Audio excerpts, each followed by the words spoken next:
वादळी वारा व अवकाळी पावसामुळे नांदेड जिल्ह्यात मोठ्या प्रमाणात शेती पिकाचं नुकसान झाले। हातगाव हिमायतनगर मतदारसंघाचे शिवसेनेचे आमदार बाबूराव कदम कोळीकर यांनी जेथे पाहणी सुरू केली, केळी पिकात सुद्धा मोठ्या प्रमाणात नुकसान झाले। त्यांनी शेतकऱ्यांशी संवाद साधलाय, पाहणी केली। काय सांगाल आमदार साहेब, आज आपण पाहणी केली, शेतकऱ्यांचं मोठ्या प्रमाणात नुकसान झाले। हातगाव हिमायतनगर नाही तर संपूर्ण नांदेड जिल्ह्यामध्ये, हिंगोली जिल्ह्यामध्ये सुद्धा केळी, त्याच्यानंतर ऊस काही प्रमाणात आणि काही प्रमाणात पपई मुख्यतः आणि फळबाग या तीन चार पिकाच्या प्रामुख्यानं मोठ्या प्रमाणात नुकसान झाले आणि ती कशाने भरून न निघणारी आहे।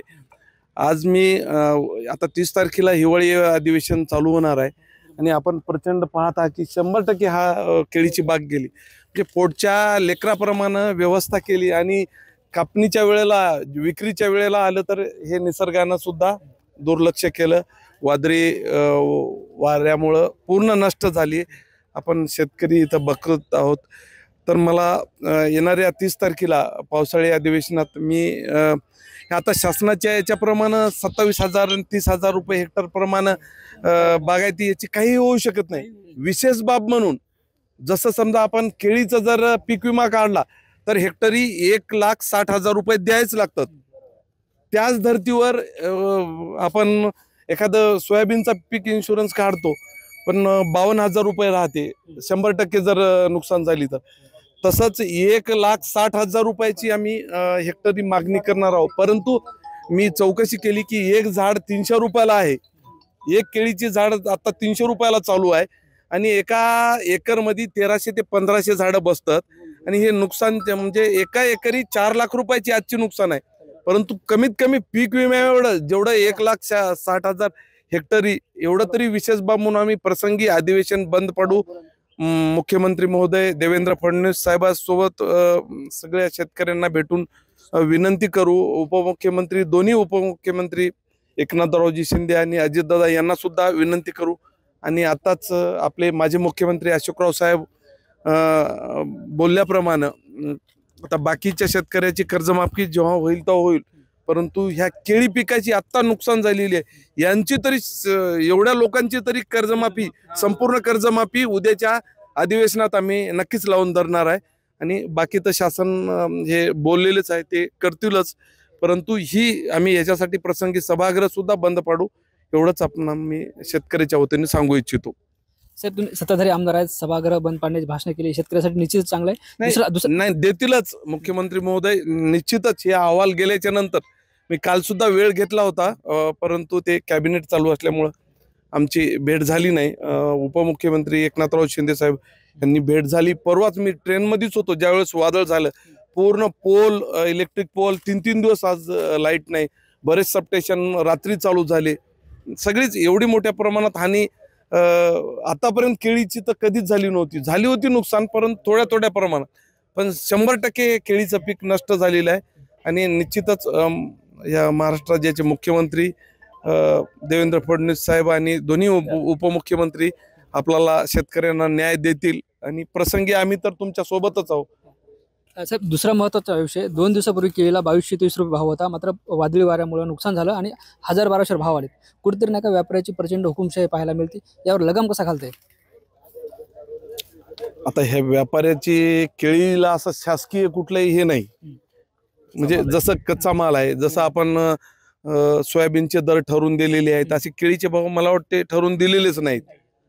त्याच्याप्रमाणे आम्ही हे सुद्धा विषय घेतो की बाबा केळीला सुद्धा एक विशिष्ट भाव ठरवून द्यावा। मग कोणी लावतील, कोणी ज्याला परवडणार नाही ते लावणार नाहीत, परंतु शासनानं कच्चा जरी माल असेल केळी तरी भाव ठरवून द्यावा। त्याच्यामुळं जे आता 2200-1200 रुपयावर आला अशी नुकसान शेतकऱ्याची होणार नाही। याच्यासाठी विधानसभेत सुद्धा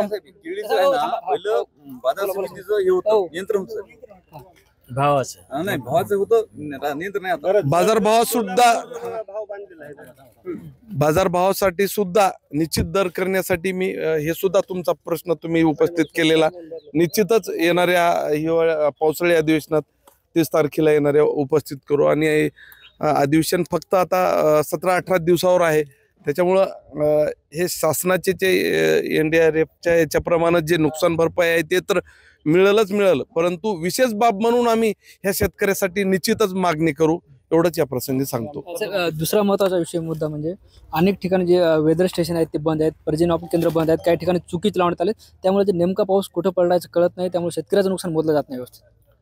नाही, पीक विम्याचा नियम कसा आहे की एका सर्कलमध्ये ह्याला म्हणजे वीज ते पाणी आपण लावलेलं आहे का ग्रामपंचायतून, आणि त्या सर्कलमधली मग ॲव्हरेज काढल्या जाते, आणि त्याच्यानंतर 700 मिलीमीटरच्या जर कमी पाऊस निघाला तर ते सर्कल दुष्काळमध्ये टाकायचं. 700 मिलीमीटरच्या वर जर पाऊस गेला त्या मोजमापाच्या याच्यातून, आणि दररोज तहसीलला अहवाल जात असते, आणि तुम्हाला ह्याच्याप्रमाणे द्या म्हणसाल तरी मी तुम्हाला देतो.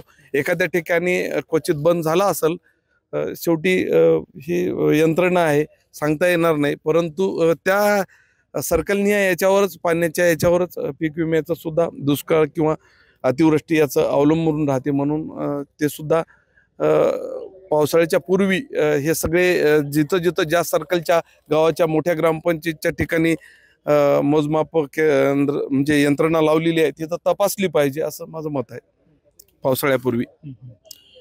निश्चित आपण बघतोय हे होते हातगाव हिमायतनगर मतदारसंघाचे शिवसेनेचे आमदार बाबुराव कदम कोळीकर, ज्यांनी शेतकऱ्याच्या केळी नुकसानीची पाहणी केली, आणि हा मुद्दा जो आम्ही शासनापर्यंत नेऊ, गरज पडली तर सभागृह सुद्धा बंद पाडू, अशी आक्रमक भूमिका जी आहे ते त्यांनी शेतकऱ्यांसाठी घेतली. खरं तर ते सत्ताधारी आमदार आहेत, मात्र ज्या पद्धतीने शेतकऱ्यांसाठी त्यांची भूमिका घेतली त्याचं शेतकऱ्यांनी सुद्धा कौतुक केले, आणि अशाच पद्धतीनं इतर आमदारांनी लोकप्रतिनिधी सुद्धा भूमिका घेतली तर निश्चितच शेतकऱ्यांना नुकसान भरपाई मिळण्यास मदत होणार आहे. ज्ञानेश्वर लोंढे, TV9 मराठी, नांदेड.